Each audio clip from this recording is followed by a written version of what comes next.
Hi guys! Welcome back to my channel. So today, ang aking ituturo ay paano mag-apply ng makeup na hindi masyadong halata at light lang. Parang ang datingan nyo ay I woke up like this. Mga ganyan. Maganda to sa everyday buhay-buhay ninyo, everyday routine at saka sa mga girls na hindi masyadong gusto ng heavy makeup at parang lang siya, very very light. Okay? Let's start! Gamitin ko yung aking favorite primer from Oriflame. Current favorite. Okay. Next, gagamit ako ng aking a little coverage dito Lancome para dito sa aking pimple marks. Dito. At saka mayroon ako dito. Pero hindi lahat ng mukha ko gagamitan ko. Shake, shake, shake. Ito. Meron ako dito at saka dito. Ganyan lang gagawin ko. Hindi na buong mukha ko. Wala akong masyadong gagawin ngayon sa coverage kasi light makeup lang tayo ngayon. Okay guys, after that, gagamitin ko ang aking bili na Sephora Liquid Foundation. Okay, bagong bili talaga siya, bubuksan ko pa. Gusto ko to kasi light lang siya. It comes with this, patak-patak. See, kita nyo naman.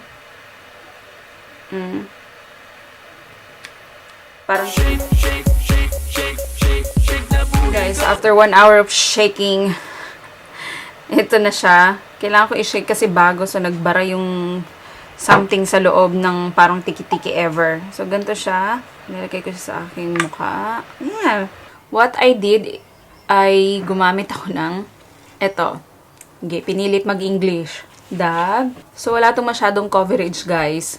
Ito ang maganda dito. Dahil, lang tayo, no makeup look. Ito ang maganda dito sa Sephora na to. Okay.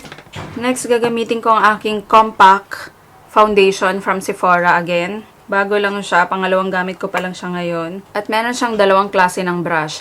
Itong black side, yung intense, kung gusto mo ng intense, at ito yung light na coverage lang.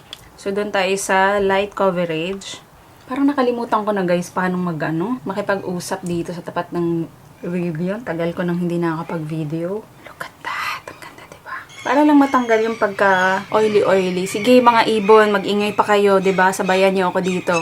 Gamitin ko ang aking L'Oreal eyebrow plumper para sa aking kilay.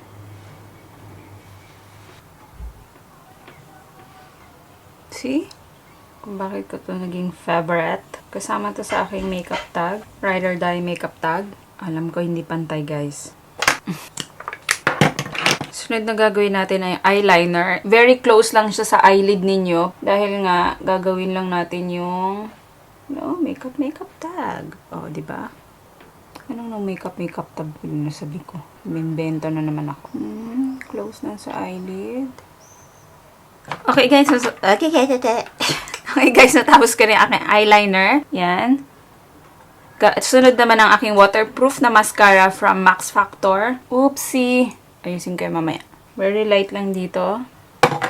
So, yun guys. Natapos ko nalagyan ng eyeliner yung aking mata. Pwede nyo hindi gawin yun, pero mas prefer ko na may eyeliner ako kasi maliit yung mata ko. Ayoko ng chinky eyes ako. Ulitin ko lang kasi hindi ata nakita kanina. Very light lang. Kahit no makeup look ako, gusto ko yung mata ko naka-enhance pa rin. Ewan ko guys, mas prefer ko yung ganun. Depende naman yun sa inyong kagustuhan. Next ay aking blush on from Chanel. Gamit lang ako ng kahit anong brush dito. Yan, tumalabas sa camera. Habang yung asawa ko nagluluto, ako andito. Galing, 'di ba? Dito lalagyan ko sa aking ilong para kunwari rosy cheeks ako. Parang sun-kissed look. Yan, guys. Next ay ang aking lipstick. Gamit ako ng nude palette, yung pinakadulo dito. Saan ko lang ng konti dito. So ito na guys yung finished look ng aking no makeup look. Very light lang. So, ready siya sa lahat ng lakad din nyo. At saka sa mga hindi masyadong gusto ng mga heavy makeup, pag araw-araw na lalabas kayo. At saka mabilis lang siya. So, sana guys, nagustuhan ninyo. Don't forget to like, comment if you have a question or if you like my video. And then, please don't forget to subscribe. Bye-bye! VC, see you!